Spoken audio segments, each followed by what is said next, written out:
This is Plights and Perils between chapters 11 and 12.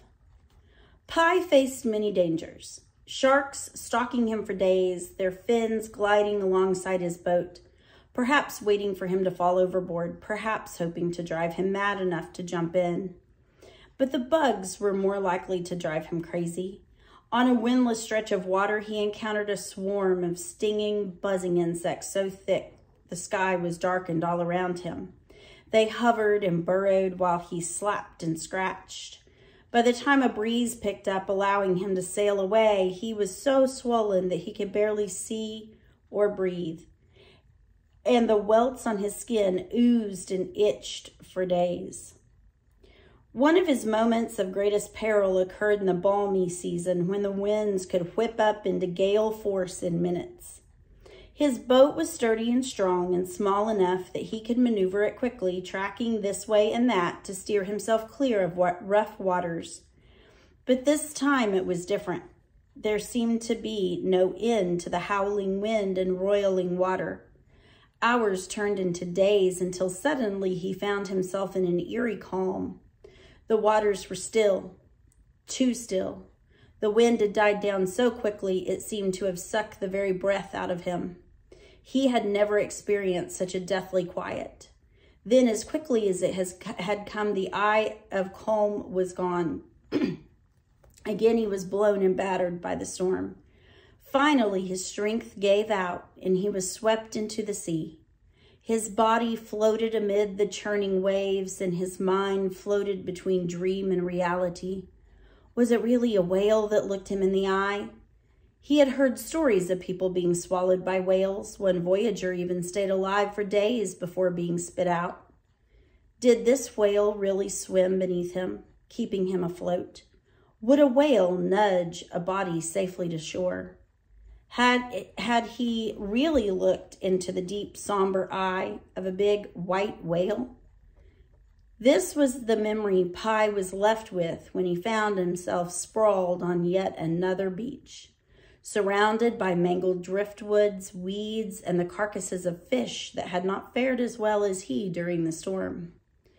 The image of a benevolent whale was a pleasant one, but it was quickly shoved aside when he stood and raised his eyes to the great mountain with plumes of smoke and bursts of molten rock spewing from its gaping mouth. He recalled an expression from his village, "Out of the kettle and into the fire." He wasn't in the fire yet, but a glowing steam of it was on its way. Chapter 12. The morning of the regatta, I got 2 messages under my door. One was a notice that due to an anticipated storm midday on Saturday, the opening race would start at 8 a.m. instead of 9. No problem. I'd just have to find early and tell him about the 8 o'clock start time. I knew he wouldn't have received a notice, as I was the registered rower. All the other boys were racing as singles. I'd been allowed to have a coxswain because I was a beginner. But with the extra weight of another person in my boat, no one expected me to win. Early was probably in the workshop. The night before, he'd said he was going to get up early and polish the brass nameplate, the one engraved with the words Sweetie Pie, the one that we'd taken off the boat before we rebuilt her. He wanted to screw it back on the boat before the race. Anyway, we would have plenty of time to get the Sweetie Pie from the Nook, nameplate and all, and get her into starting position by race time. Dad would be there for the sunrise breakfast and could get settled to watch with the other parents. I put down the first message and picked up the other. It was from the telegraph office in town. I tore open the envelope. The note was typewritten and read, "Jack, inclement weather, stop. Shore leave postponed, stop. Unable to join you for scheduled meeting, stop. Will contact you when next possible, stop. Captain Baker." I couldn't believe it. He wouldn't be here for the regatta. He wouldn't be here at all. Unable to join you for scheduled meeting? Was that the way he thought of it? A meeting, an obligation? For some reason, the image of me punching Melvin Trumbull in the face came to mind. Only this time there was no one to hit. I looked down at the note once more, then tore it into little pieces and threw it in the trash can. So what if he wasn't coming? I didn't need him to be there. What happened next might not have been what happened next if I hadn't run into Preston Townsend as I opened my door to go find Early.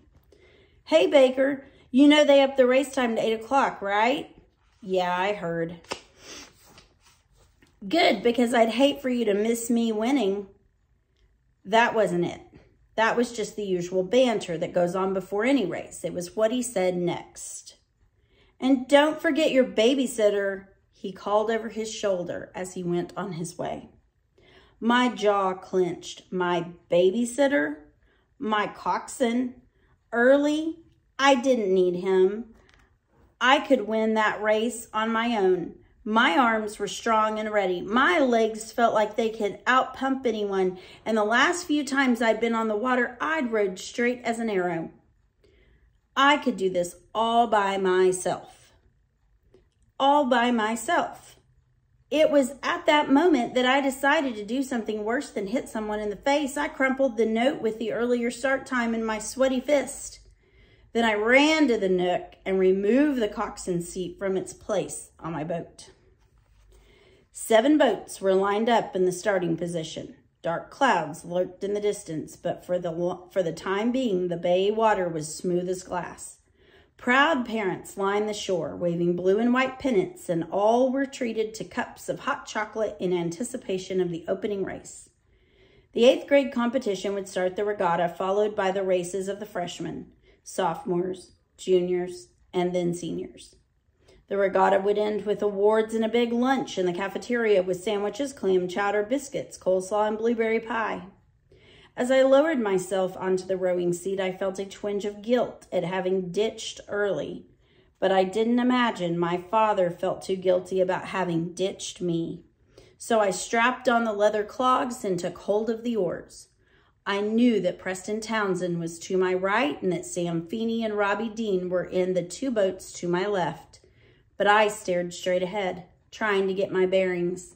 Mr. Blaine yelled for the opening ceremony of the regatta to begin. Headmaster Conradi led the opening prayer over the crackling loudspeaker. I wasn't paying too much attention at first, but heard his closing scripture reading. "Therefore, since we are surrounded by such a great cloud of witnesses, let us throw off every weight that slows us down and the sin that so easily entangles, and let us run with perseverance the race marked out for us." Mostly what I heard was the part about throwing off every weight that slows us down. See, there was even a Bible verse to justify what I'd done. Wasn't Early extra weight on the boat? I barely heard the starting command, and even as I took my first stroke, I knew I had made a huge mistake. But I kept rowing. The regatta course began near the dock and went straight across the bay, around a buoy, and back to where the starting line became the finish line. I started off okay, and my strokes were strong and confident until I neared the buoy for the turnaround. I could see the flags waving on shore, parents and students cheering. I found myself scanning the faces. I knew the captain wasn't there. Still, I couldn't help looking for someone in a Navy uniform, but the colors all blurred together. By the time I glanced back over my shoulder, I had lost sight of the buoy. The other boats had already made their turn and were heading back toward the finish line. I must have overshot. I attempted to make my turn, but without Early there to call out the commands. "Pick it, firm up, even it out." I could only heave and wobble with little control and less direction. The Sweetie Pie made a wide arc that steered it dangerously close to the rocky shore on the far side of Wabanaki Bay. I bore down on the starboard oar, but only managed to leave the whole port side of the boat vulnerable to the jagged rocks, and before I could get back on course, I heard a horrible grating sound. A great black rock jutted out from the shore. It had probably been there for a millennium, but it seemed to have been lying in wait for this very moment as it tore through the side of the Sweetie Pie. The maple and oak were strong. There was even some mahogany. I thought maybe the boat could withstand the assault, but water had already started pooling around my feet. I had finally completed my turn, and looking back over my shoulder, I saw the other boats halfway toward the finish line that seemed miles away. I was strong, and all that was left was a straight line. I could get there, but the water kept coming. I tried to conjure up Early's voice in my head. Power 10, power 20. I checked over my shoulder again. The finish line was in sight, but my feet were completely underwater. Another few strokes and the boat would be sunk. Every muscle in my body was strained to the point of breaking. My arms, my back, my legs nearly screamed with every stroke. I was the last boat to near the finish, and my mind was in a panic. The thought of sinking my boat in front of this crowd was unimaginable. I couldn't think, could barely breathe, but Early's voice stayed clear in my mind. Settle, settle, even it up, easy, easy oars. I came to a stop next to the dock and heaved my shaking body out of the boat. Some eyes were on me and the sinking Sweetie Pie, but many had already moved on to congratulate the boys who had finished with boats still intact.